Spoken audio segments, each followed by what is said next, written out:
బద్దం ఎల్లారెడ్డి తెలంగాణ రాష్ట్రానికి చెందిన భారతీయ కమ్యూనిస్ట్ నాయకుడు. ఆయన తెలంగాణ సాయుధ పోరాట యోధుడు. ఆయన రాజన్న సిరిసిల్ల జిల్లా ఇల్లంతకుంట మండలం గాలిపల్లి గ్రామంలో 1906లో జన్మించారు. ఆయన భారత మాజీ ప్రధాని జవహర్లాల్ నెహ్రూ ఆశయాలకు ప్రభావితుడయ్యాడు. ఆయన 1930 నుంచి కమ్యూనిజం వైపు ఆకర్షితులైనారు. 1938లో సత్యాగ్రహానికి పూనుకున్నారు. సాయుధ పోరాటంలో ఆయన జైలుకు కూడా వెళ్లారు.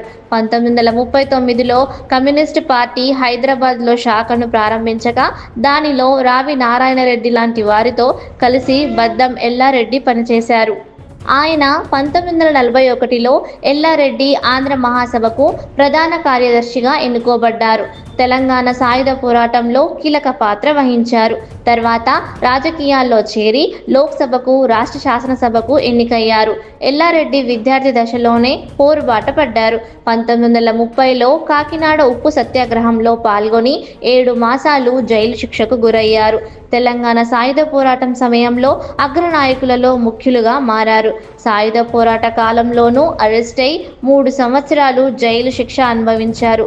యుక్త వయసు నుంచే కమ్యూనిజం వైపు ఆకర్షితుడైన ఎల్లారెడ్డి 1952లో పీపుల్స్ డెమోక్రటిక్ ఫ్రంట్ తరపున కరీంనగర్ లోక్సభ నియోజకవర్గం నుంచి పివి నరసింహారావుపై విజయం సాధించారు.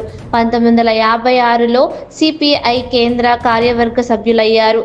1958లో బుగ్గారం అసెంబ్లీ నియోజకవర్గం నుంచి శాసనసభకు ఎన్నికయ్యారు.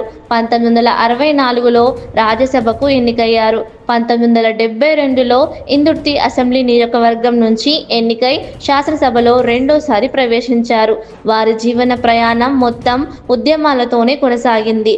అందరికీ ఆదర్శం నిలిచిన ఆయన 1978 డిసెంబర్ 27న మరణించారు.